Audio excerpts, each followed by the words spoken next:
Hey guys, welcome back to another illustration. तो ये illustration बहुत ही कॉमन है और बहुत सारी बुकों में आपने ये इलस्ट्रेशन देखा होगा और आज हम इसको फाइनली सॉल्व करने जा रहे हैं।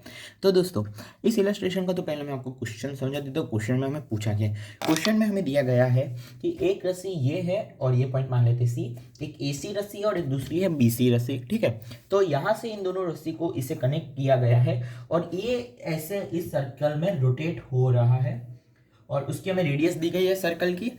और हमें इसका एंगल दिया गया है कि बी ये कितना एंगल बना रहा है और ए भी कितना एंगल बना रहा है। तो हमें क्वेश्चन में पूछा क्या गया, हमें क्वेश्चन में पूछा गया है कि हमें वी मिनिमम निकालना है, वी मिनिमम निकालना है। ठीक है, तो अभी हम क्या करेंगे, अभी ये बहुत ही बेसिक क्वेश्चन है और इसमें सिर्फ कंपोनेंट्स ब्रेक करने और फोर्सेस एक्स और वाई डायरेक्शन, नहीं शायद एक्स डायरेक्शन में या वाई डायरेक्शन में, वो देख लेते हैं हम आगे। ठीक है, तो अभी मैं इस रस्सी में टेंशन मान लेता हूँ T1 और इस वाली रस्सी में मान लेता हूँ T2। तो अगर मैं इन दोनों को अलग अलग बनाऊँ तो पहले तो मैं BC वाला बना लेता हूँ पार्ट। ये B पॉइंट है और ये हमारा C है। ठीक है, तो यहाँ से ये ऐसे रोटेट हो रहा है, वो तो कोई बात नहीं। यहाँ पे ये टेंशन T2 है। तो अगर ये एंगल मेरा 45 है तो बिना किसी झिझक के ये वाला एंगल मैं 45 सीधा लिख देता हूँ। अगर अभी तो दोस्तों आपको ये सब ज्योमेट्री आ जानी चाहिए। ठीक है, तो अगर ये T2 है तो इसका ये x वाला कंपोनेंट क्या हो जाएगा, T2 sin 45 और ये ऊपर वाला हो जाएगा T2 cos 45। ओके, ठीक है, बस मैं इसमें ज़्यादा गंदा नहीं कर रहा, इतना ही लिख रहा हूँ। अभी हम बनाने वाले AC वाला पार्ट, AC वाला पार्ट, और उसका एंगल हमें दिया गया है 30 डिग्री और ये C पॉइंट है और ये A पॉइंट है। तो ये भी कितना हो जाएगा 30 और इस तरह माना है मैंने T1, तो ये हो जाएगा T1 sin 30 और ये वाला कितना हो जाएगा ऊपर T1 cos 30। तो दोस्तों अभी हम क्या करने वाले हैं, इन दोनों डायग्राम को ओवरलैप कर दे तो हमें ऊपर की डायरेक्शन में नेट फोर्स कितना मिल जाएगा, T2 cos 45 plus T1 cos 30 मिल जाएगा दोस्तों। और ये किसके बराबर होगा, देखो अभी मैं आपको आराम से समझाते हो, हमें कोई भी जल्दबाजी नहीं है। ये पॉइंट C है, उसका मास हमें दिया है।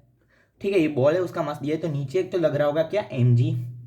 तो अगर मैं इन दोनों डायग्राम को मिलाऊं तो जो बॉल C है उस पर नेट फोर्सेस मैं सिर्फ ड्रॉ करूंगा। ऊपर की तरफ एक लगेगा अंदर की तरफ और एक इधर भी लगेगा क्योंकि वो घूम रहा है, जो कि होगा सेंट्रीपिटल फोर्स और वो mv² के बराबर होगा। और एक नीचे ग्रेविटी का लगेगा जो कि होगा mg। तो भाई ऊपर इन दोनों का फोर्स का ओवरलैप होगा तो मैं ऐड करूंगा, तो ये हो जाएगा T2 cos 45 plus T1 cos 30 और y डायरेक्शन में इस साइड क्या हो जाएगा, ऐड करूंगा तो T2 sin 45 plus T1 sin 30, T2 sin 45 plus T1 sin 30 ये हो जाएगा और नीचे mg। तो अभी मैं फोर्स इक्वेशन बैलेंस वाली लिख दूंगा और इक्वेशन क्या होगी मेरी, T2 cos 45 plus T1 cos 30 बराबर mg। ठीक है, और नीचे इक्वेशन आ जाएगी मेरी T1 sin 45 plus T2, sorry दोस्तों यहाँ पे मैंने थोड़ी सी जल्दबाजी में गलती कर दी, T2 sin 45 है और T1 sin 30 है। दोस्तों ऐसे तो ये छोटी गलती है पर ये बहुत ज़्यादा फर्क ला देती है आंसर में, तो ऐसे आराम से और ध्यान से लिखिए, T2 sin 45 plus T1 sin 30 equals to mv²/r। उम्मीद करता हूँ आपको यहाँ तक तो समझ में आ ही गया होगा। अभी अभी मैं क्या करूँगा, इन दोनों इक्वेशंस में से ही हमें कुछ वैल्यूज निकालनी है, मतलब हमें वी मिनिमम की वैल्यू निकालनी है। तो अभी मैं इन दोनों इक्वेशंस को सब्ट्रैक्ट करूंगा। ठीक है, इन दोनों इक्वेशंस को मैं अगर सब्ट्रैक्ट कर दूं तो मुझे क्या मिलेगा, देखो T2 cos 45 और T2 sin 45 तो वो तो कट हो जाएंगे क्योंकि cos 45 की वैल्यूज इक्वल होती है। तो यहाँ से मेरे पास आ जाएगा T1 और cos 30 की value √3/2 minus T1 multiplied by 1/2 equals to mg minus mv²/r। ठीक है, इतना तो आप सबको समझ में आ गया होगा। दोनों को सब्ट्रैक्ट करूंगा तो cos 45 और sin 45 सेम होता है और आगे भी T2 है इसलिए वो कट हो जाएंगे। तो अब मैं यहाँ से ये लिख दूँ T1 multiplied by √3 minus 1/2 equals to mg minus mv²/r। तो यहाँ से T1 की वैल्यू मेरे पास क्या आ जाएगी दोस्तों, mg minus mv²/r upon √3 minus 1/2। ठीक है, इतना तो अब सबको समझ में आ ही गया होगा। और यहाँ पे टेंशन 1 की वैल्यू क्या है दोस्तों, टेंशन 1 की वैल्यू लेस देन जीरो नहीं ग्रेटर देन जीरो है।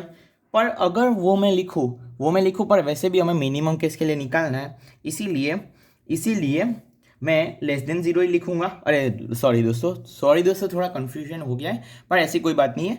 T1 जो है वो बड़ा होगा जीरो से, क्योंकि टेंशन नेगेटिव होता नहीं है कभी।